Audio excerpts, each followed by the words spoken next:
Hi guys, welcome back to my channel. Today I thought I would talk about my lips and lip filler. Some of my most popular content has been around the lip filler that I've been getting since I was 21. I was one of the first people to document getting lip filler on YouTube as a blogger, so it's one of my most popular videos. And if you've been following me for a while, you know that I got regular lip filler for years and years and years because my top lip is naturally a lot smaller than my bottom lip. My bottom lip is essentially natural. I've only had a filler in it once before, so this is my natural lip. And because I have not had lip filler since about 2019, this is essentially what my lips naturally are now. It used to be a lot smaller, like before anything, when I was like 20.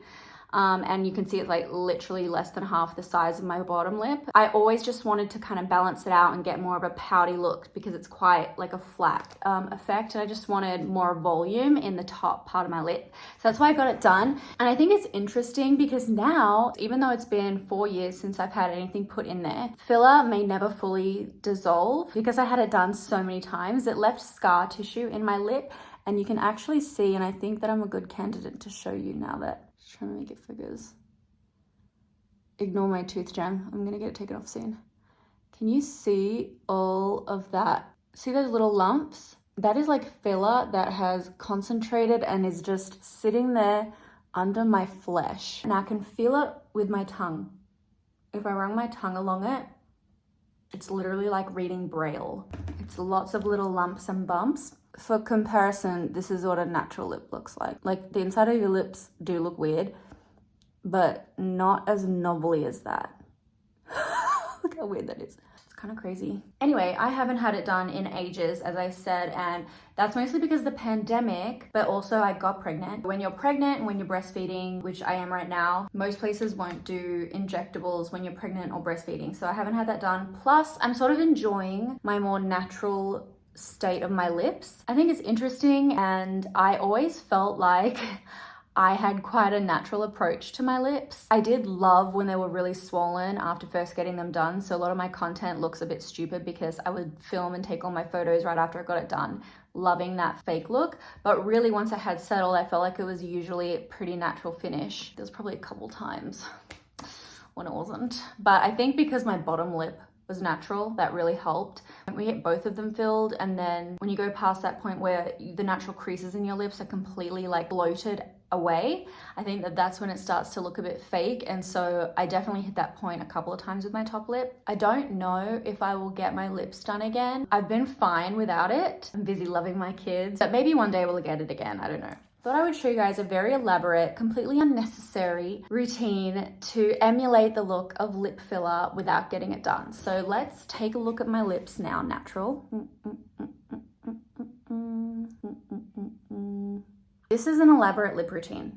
Okay, we got 4 products: contour, brightening pencil for highlighter, lip plumping gloss, and they even make lip plumping lip liners now. The sweet sound of my Shopify. I'm just gonna mute that. Any small business owner is like, oh, yes, whenever that noise goes off. Okay, first things first, I'm the realist.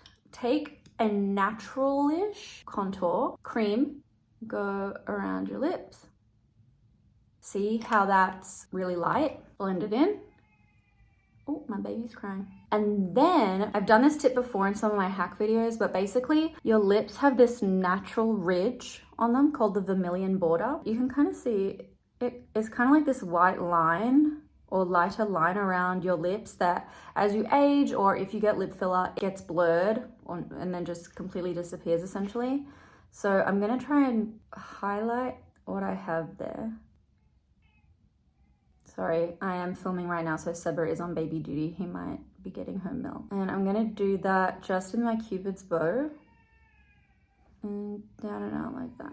Make sure your highlighter pencil is matte for this. Well, I mean, you don't have to. You could get like a natural pearly one, but usually when they're eye pencils like this one, if you get something with highlighter, it's like, it looks fake. So there you go, got milk yourself. Then take a lip liner. Now the Too Faced lip plumping ones are great. What I like to do, because when you are plumping your lips, it can become very apparent when you overline your lips too much.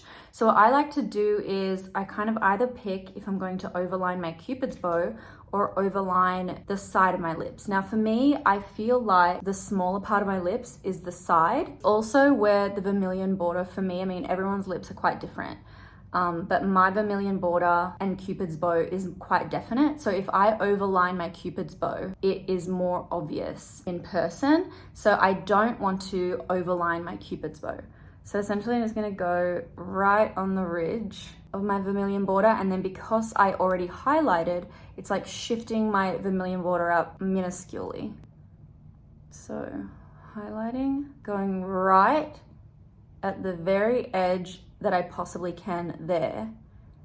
And then as I move outwards, that is when I start to overline. See how naturally my lip kind of swoops in like that 1920s look? I'm gonna curve it out. So now it looks much more realistic that is the natural line of my lip. Now that is easier to fool people to do the natural shape of my lip than if I were to overline my Cupid's bow. Then with my bottom lip, you can pretty much always go out of the lines here. If you already have some poutiness to your lip, you can pretty much always overline there because it's under people's line of vision anyways. Now, plumping lip gloss. The technology in lip plumpers now is really good. You can visibly see the difference. I just released this one from my brand Sereni. It's called Lip Alchemy, and it contains this really effective blend of plumpers, tint, and conditioning agents to give you like a triple threat lip product. But basically, it's my perfect everyday lip. Can be great for glam looks as well. But basically, it's got our VisiPlump technology.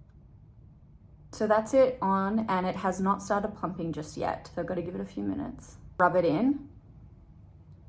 Ooh. Okay, it's starting to work. And yes, you can feel it working. Feeling that warmth and tingle. It doesn't hurt or anything, but it is a physical sensation because it physically is making your lips look plumper. So I'm gonna let it get to work and you can see the finished result. I don't even think this is the final result yet. You can see the difference, right? I really love this because now my top lip just looks a little bit more plump like my bottom lip naturally is. The Lip Alchemy does a really good job on its own, like you don't need to do those 3 extra steps, but for the sake of like a tutorial, I wanted to do something a bit fancy. Just make sure you're being thoughtful about where you're overlining when you're using your lip plumper, because when you put something glossy over your lips, you can see the light reflecting off your natural vermilion border. So going too far over that is a dead giveaway. So I usually always sweep my finger through my Cupid's bow so that it doesn't look like I've tried to overline there too much. And usually the eye is kind of drawn to that area anyway, so when that's overlined, it's like a dead giveaway. But when you overline the side like I have, and you can see when I just angle my lips right that I've overlined it, it's a lot less obvious than if I were to have overlined my Cupid's bow. But yeah. So that's a fancy lip routine for ya. But again, you don't have to go extra. You can just use Sereni Lip Alchemy. It will do an amazing job at plumping your lips. But if you want to go OTT and like maybe be a bit more glam, try those steps. Also, the Lip Injection Extreme Lip Shaper from Too Faced is really good. It has a plumping agent in it as well, and you can feel it like after a few minutes. These two together, I actually really love them. I think that's everything I wanted to cover today. Let me know what you want to see next on this channel. Go back and watch my old lip plumping vids for a bit of a throwback. I might go do that now actually. Watch little old Chloe for a bit of nostalgia. Thanks guys for tuning in. I'll see you next time. Don't forget to subscribe, like, and leave a comment, and follow me on Instagram, TikTok, and X. And you know what? That's it for now. Bye guys.